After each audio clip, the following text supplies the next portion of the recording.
nti na ne mo nkyerɛ baabi a wo a wo hwɛ ne biara ɛnim sɛ Onyankopɔn asomdwie bɛba wo so ofie mu ɛne wade yɛ nyinaa mu na ɛbɛsi wo yie ɛne wo bɛdi nkɔmmɔ kakraa bi ɛde afa Onyankopɔn animuonyam ho ɛna no bi wɔ anyamhyɛm mu no Moses ebusa Onyankopɔn sɛ wanya Onyankopɔn anim adom deɛ a ɛne Awurade ma no hu n'animuonyam Awurade ma no hu n'animuonyam ɛberɛ a na nneɛma mu ayɛ den ɛwɔ ɔman no na akɔyɛ sɛ Nyame ayi n'ani ahinta ne mma na Israelfoɔ de wɔn ti ɛrepempem no hɔ na Mose kɔbɔ mpaeɛ ɛna obusa Onyankopɔn anim animuonyam the glory of God ɛkyerɛ sɛ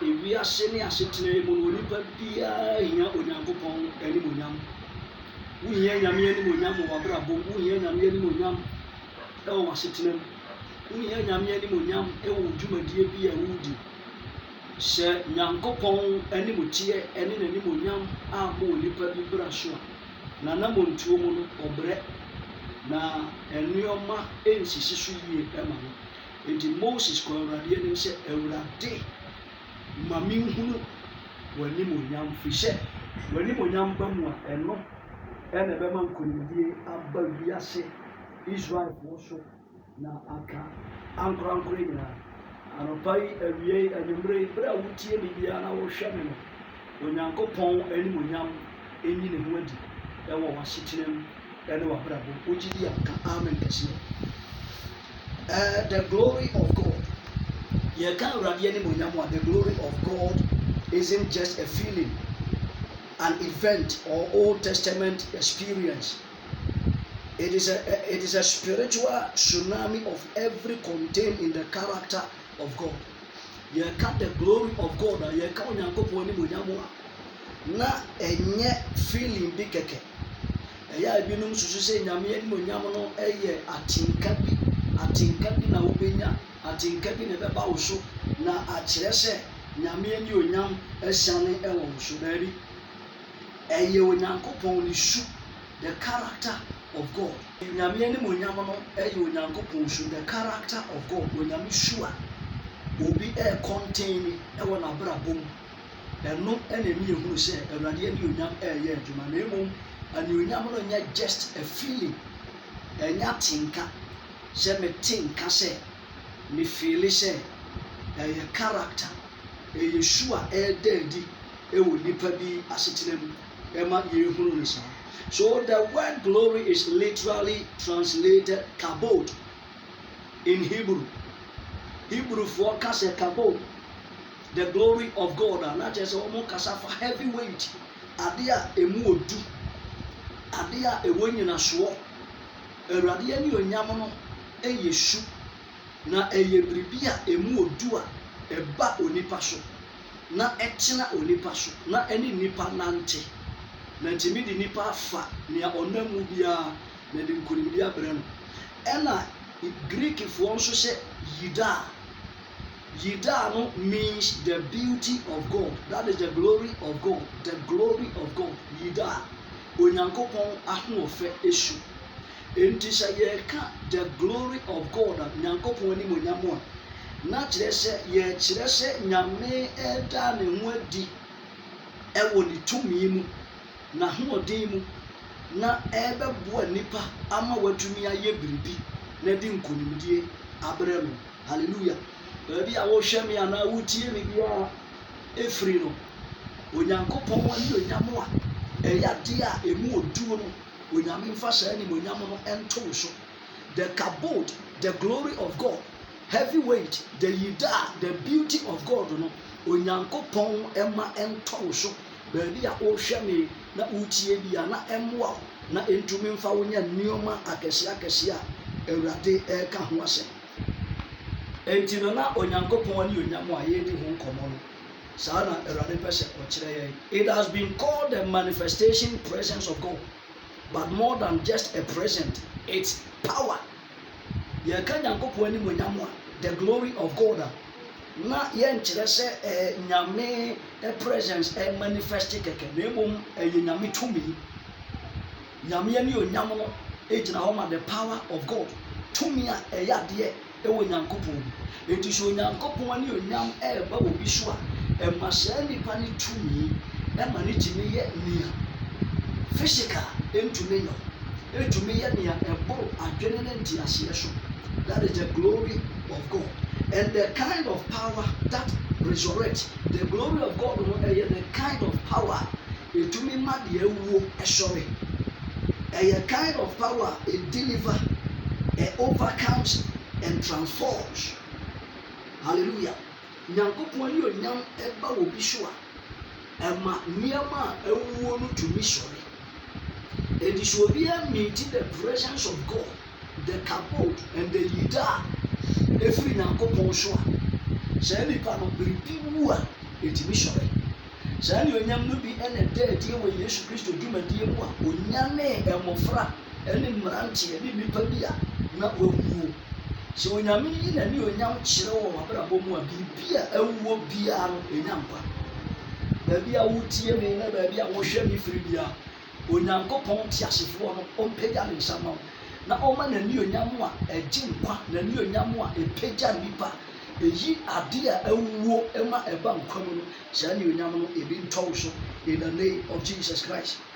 It is greater and stronger than any other power in existence. Yɛka the glory of God a ɛyɛ ade a ɛyɛ kɛseɛ na ɛwɔ tumi ɛkyɛn tumi ahodoɔ biara yɛde yɛn ho ne deɛ yɛmfi yɛn ho ne deɛ ɛwɔ hɔ ne deɛ ɛni hɔ. The glory of God. Now, many will share 4 ways you can tap into the glory of God by faith. And Nehemiah 4, Nehemiah 9, we be to me tap into the glory of God by faith. It will give you ube to me. Sa aka onyam and as you to me about. So number 1 is look for the glory. Upesha will tap into the glory of God. The essential would come when you say, essential would come to share any monamano. So, number 1 is look for the glory. What can I ask? Chapter 7, verse 55. Bible said, when Yankopon showed phobia, now your friend is Stephen. Oka Radia Semia, Radia Madru Penshobia, Israel for any Paul, no, young one will be seen at work. The Bible said, what she no won't see na bona abrantie kotoye. Na ye see na bono or share suru din. Na esuru ma wo share din no ema osuru bie ma no na ohunu osuru ni onyam. Enu Onyankopɔn so ɔte ahemwa no enti anya ne den na anya ne yase obɛma ne ho kwan na yɛsi na bo amu awu amu Onyankopɔn. Adentia because ohunu the glory of God. Or share so. It is always so and you look for the glory. Stephen, as you share the Munyamo or share the high now radin su each there. So be a person who already know as a so paid and each Unyango. Or no, or Yenny Munyam in a faribino. Now obeying any Munyam wedi, our situation here, or yin any Munyam wedi there. Stephen. Enti Bible says Stephen no yesi na bo nyina no na nani agye yesi na bo ba nani agye sɛ awurade yi nani monyam wadi kyerɛ wo a abrabo bɛsi wabo ba to ani bɛgye sɛ awurade yi nani monyam wadi kyerɛ wo a ahokyere bɛsi wabo ohia bɛsi wabo nneɛma wodoɔ bebree bɛsi wabo but wo ani bɛgye because of animonyam a wahunu ne nti. Hallelujah. So ɛsɛ sɛ yɛhwehwɛ Onyankopɔn animonyam. So it takes faith to see a manifestation of God's glory. This will be a GDS so. Stephen, a GDS so, and was share so ding when Uncle Pony and Monyam Chere. Ye did GD anyone, any who when Uncle Pony Yam. The glory of God no is a visible power. In the Old Testament, in the glory of God will not appear as a cloud or smoke and as a fire. Upon that, the Munamian, you young baby in Huedia, not a down in Huedi to say cloud, smoke, into two, and we see a bonija, ebi na yi ne ho adi kyerɛ Moses ɛwɔ bush hɔ na ɛyɛ the glory of God saa na eyi ne ho adi but yɛn bere nsu yi no Nyankopɔn ani onyam no ɛyɛ visible power ɛyɛ ade a yɛhunu ɛyɛ ade a yɛtumi so ɛyɛ ade a yɛtumi witness ɛyɛ adwuma ɛwɔ yɛn bere nsu ɛnte sɛ kane ne bi hallelujah. And the visible power is also known as Shekinah glory, another Shekinah glory, which is the Hebrew name given to the presence of God dwelling on the earth, according to Exodus 24 verse 17.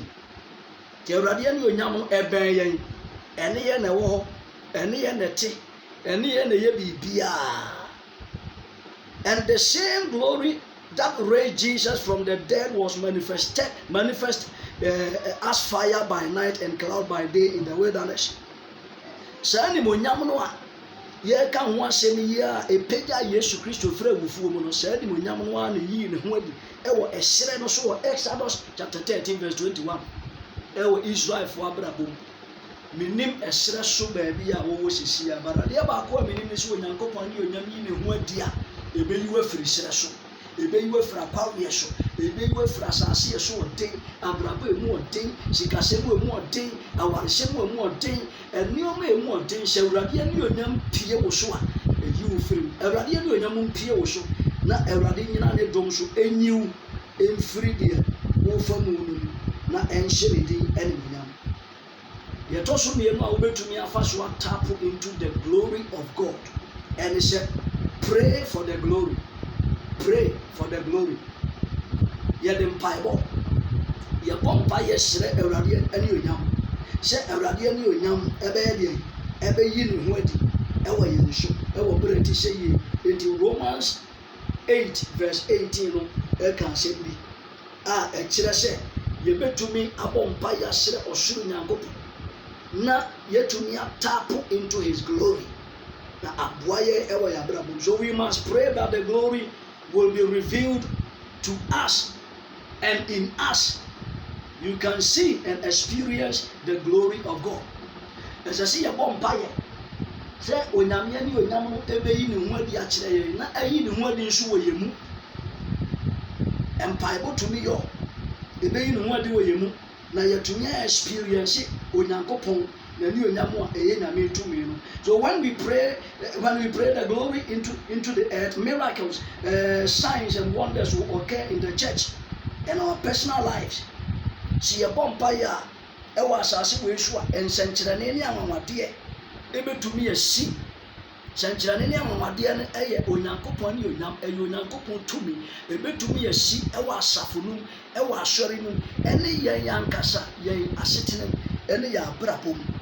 To Exodus chapter 33 verse 18, Moses bompaye na Awurade ani onyam esane, and Acts chapter 2 verse 1 to 4, Pentecost day no asomafo no hyia eye nkabo mu hyia ba bi faako na omo bompaye ema eno nso Onyankopɔn ani onyam firi soro ebesi fo ema wo mo enti ekwan baako a etoso mienu a yebetumi afa so tap into the glory of God. And number 3 is prepare for the glory. Prepare for the glory. O hwe Nyankopɔn ni monyam na o bɔ mpaeɛ sɛ ne onyam no bɛba no boaboa wo ho ma ni monyam no a o bɔ ho mpaeɛ. So prepare for the glory. Hallelujah. Boaboa wo ho ma ni onyam no siesie wakoma ɛma ni monyam no. You must prepare your spirit. You must prepare your spirit. Boa wo honhom ano. Boa wo ho ma wo honhom no enye prepared. And ekwan be so na obefa so a obe prepare your spirit. Obe prepare your spirit. How? Ekwan be na wo fa so by walking in love. The glory of God will increase in you in direct proportion to how you walk in love.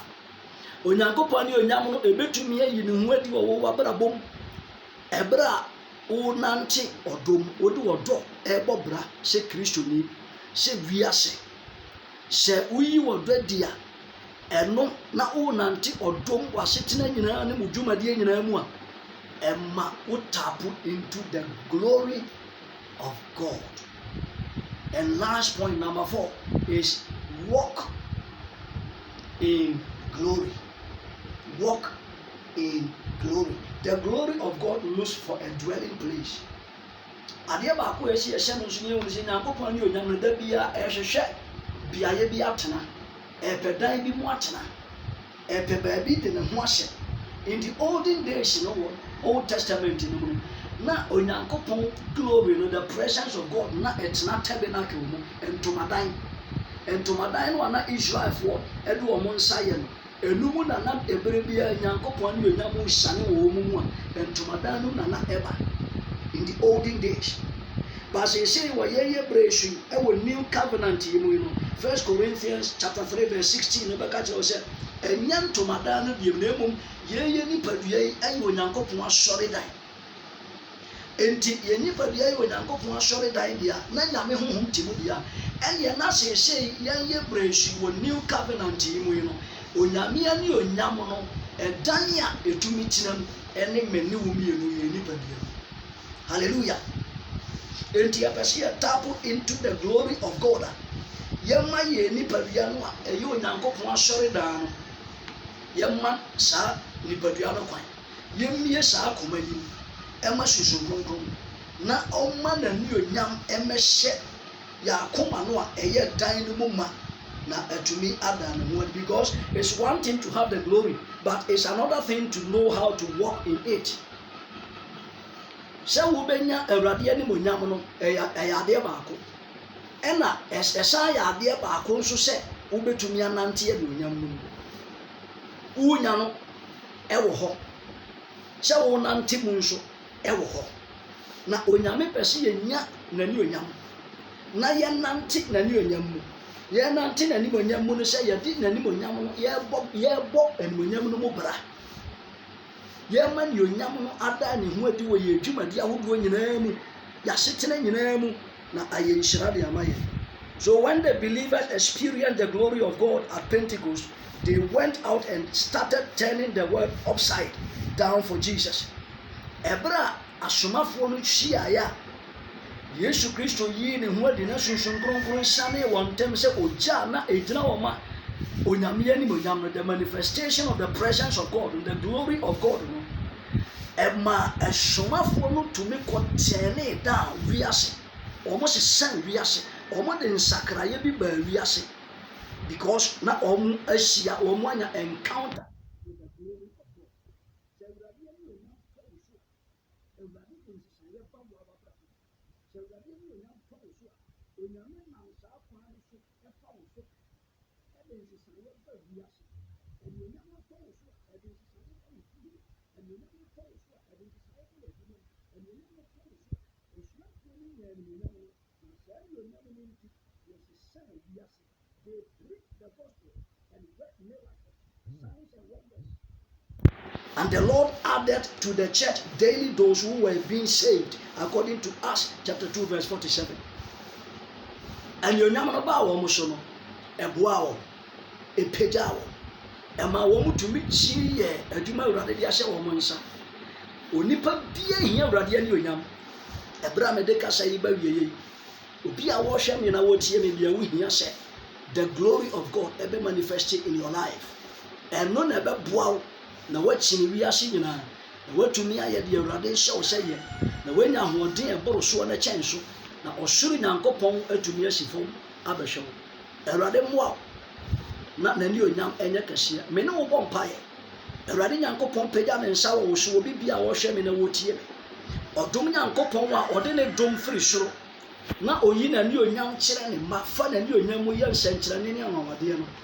Ɛberɛ a watie n'ani onyam ho asɛm yi, n'ani onyam ɛmmra wo so ɛwɔ wo fie mu, w'asetena mu, w'awareɛ mu, wo dwumadie mu, biribi a woyɛ bia Awurade ani onyam ɛnyi ne ho adi wɔ mu, na onyame tumi ɛnwie pɛyɛ.